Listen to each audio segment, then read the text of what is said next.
உங்கள் எல்லாத்துக்கும் வணக்கம். நம்ம வாழ்க்கையில் சில விஷயங்கள் எப்பவுமே அதை பாட்டுக்கு நடந்துகிட்டே இருக்கும். அதை நாம் மறக்க முயற்சி செஞ்சாலும் நம்மளால் முடியாது. ஏன்னா சில வார்த்தைகளும் சில மனிதர்களும் அதே மாதிரி சில துரோகங்களும் அதே மாதிரி சில தோல்விகளும் நம்ம மனசில் அது ஒரு வாடாத ஒரு காயமாக ஆக்கிட்டு போயிடுது. அதனால சில நேரத்தில் நாமளே நம்மளை கேட்டுட்ருப்போம், ஏன் இந்த அளவுக்கு எனக்கு மட்டும் இந்த மாதிரி நடக்குது, நான் என்ன தவறு செஞ்சேன், நான் நல்லவனாக இருந்தும் கூட எனக்கு ஏன் இப்படியெல்லாம் நடக்குது அப்படின்னு நாம் கேட்டுகிட்டே இருப்போம். ஆனால் காலம் ஒரு விஷயத்தை நம்மளுக்கு எப்பவுமே கற்றுக் கொடுக்குது. அதாவது அது என்னன்னு தெரியுமா உங்களுக்கு? அதாவது நாம் நம்மளை அதிகமாக காயப்படுத்திய அனுபவங்கள் தான் நம்மளை ஒரு நாள் மிகப்பெரிய நல்ல மனிதனாக உருவெடுக்குது. இந்த மாதிரி டெய்லி உங்களுக்கு ஒரு சைக்காலஜிக்கல் ஃபேக்ட்ஸ் வேணும்னா நீங்கள் உங்கள் மைண்ட் வித் சதீஸை லைக் அண்ட் ஃபாலோ பண்ணிட்டு அப்படியே நீங்கள் சப்ஸ்கிரைப்பும் பண்ணிக்கோங்க.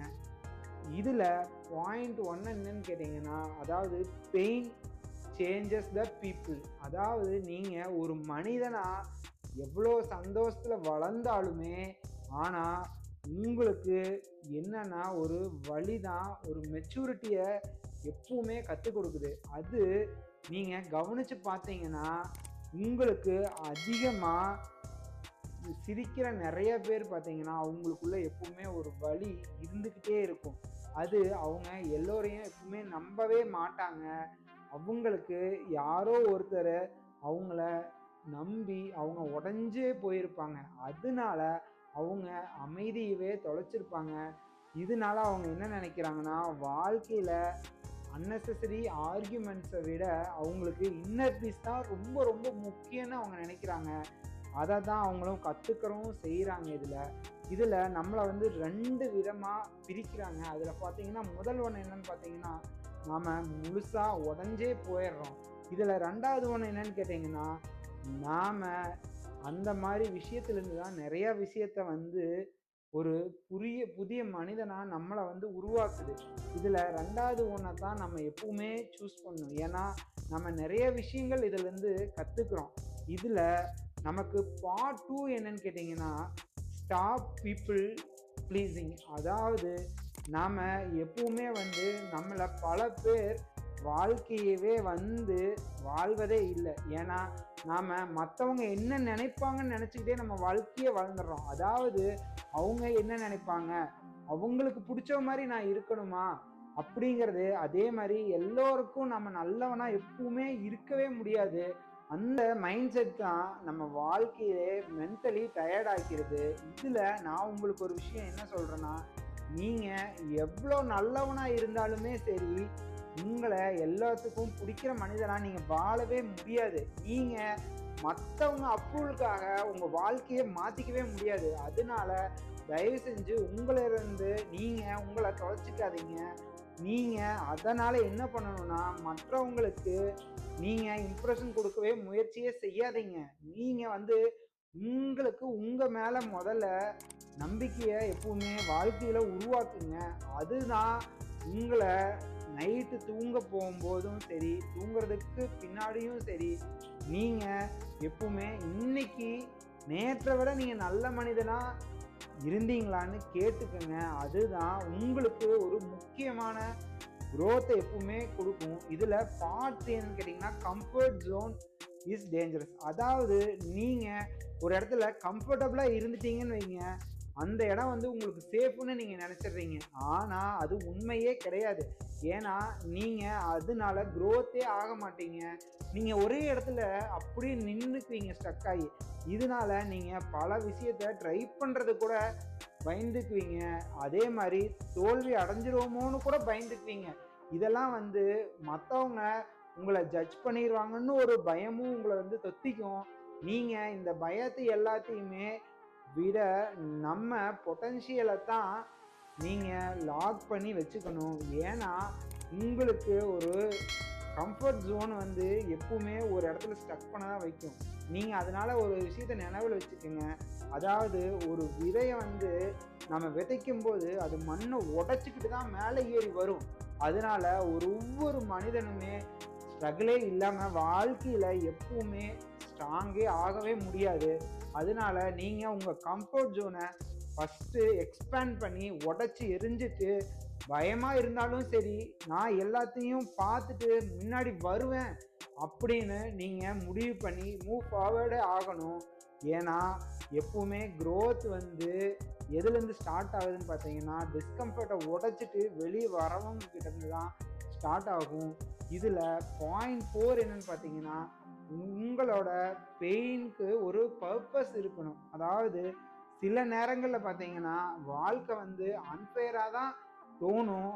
ஆனால் நீங்கள் நல்ல மனசு கொண்ட மனிதர்களுக்கு தான் அது வந்து ரொம்ப கஷ்டமாக வர்றது போலயே நீங்கள் இருக்கும்.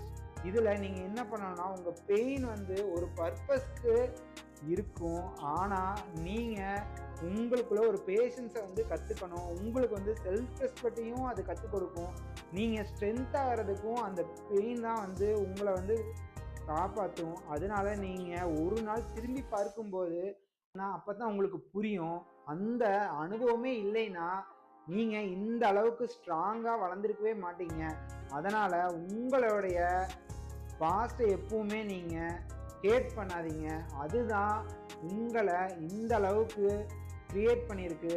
நீங்கள் வந்து அந்த பாஸ்ட்டை வந்து எப்பவுமே என்ன பண்ணணும்னா, அந்த அனுபவத்தை தான் நீங்கள் உங்களையே உருவாக்குது. அதை வந்து நீங்கள் புரிஞ்சுக்கோங்க.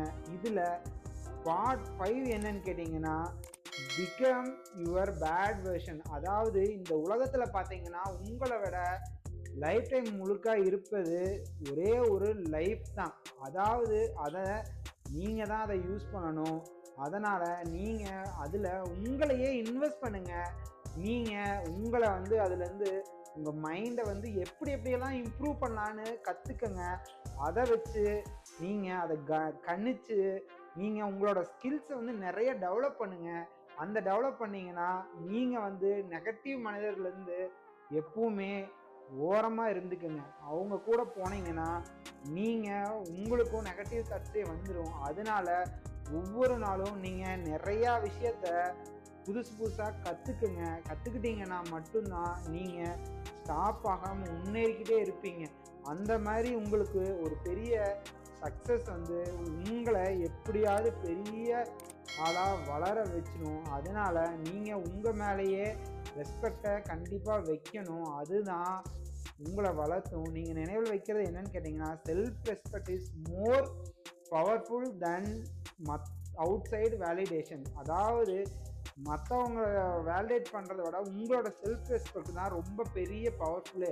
அதை நீங்கள் தெரிஞ்சுக்குங்க. நான் உங்களுக்கு ஃபைனலாக ஒரு எமோஷ்னல் எண்டிங்கோட உங்களுக்கு ஒன்று சொல்ல போகிறேன். அதாவது இந்த வீடியோவில் பார்க்கும்போது உங்களுக்குள்ள சில பேர் என்ன நினைப்பீங்கன்னா, எப்பவுமே ஒரு சைலண்ட் ஃபைட் பண்ணிக்கிட்டே இருக்கலான்னு நினைப்பீங்க. ஆனால் வெளியில் நீங்கள் சிரிச்சுக்கிட்டு தான் இருப்பீங்க. அது உங்களுக்குள்ள நீங்களே உடஞ்சிருப்பீங்க. அதை தான் நான் உங்களுக்கு ஒரு விஷயமா சொல்ல விரும்புகிறேன். நீங்கள் சந்தித்த அந்த வழி பார்த்தீங்கன்னா உங்கள் ஸ்டோரியின் முடிவில் பார்த்தீங்கன்னா அது ஒரு பெரிய வெர்ஷன் ஆஃப் யூ. அதாவது உங்களையே அது உருவாக்கி உங்களை அது ஸ்டார்ட் பண்ண வைக்குது. அதுதான் உங்களோட பிகினிங்கும் கூட. நீங்கள் தோல்வியே வந்தாலுமே என்ன பண்ணணும்னா அடுத்தடுத்துன்னு மூவ் ஆன் பண்ணிகிட்டே இருக்கணும். ஆனால் இதில் சில பேர் அங்கேயே ஸ்டக் ஆயிடுறீங்க. அதனால தான் நீங்கள் இந்த அளவுக்கு பிரச்சனையில் வந்துடுறீங்க. அதனால் உங்களை யார் ஹர்ட் பண்ணாலுமே சரி, நீங்கள் அதுலேருந்து ஹீல் ஆகி வெளியே வந்துடுங்க. அதுதான் உங்கள் வாழ்க்கையே கஷ்டப்பட்டாலும் நீங்கள் எப்பவுமே கிவ் அப்பே பண்ணக்கூடாது.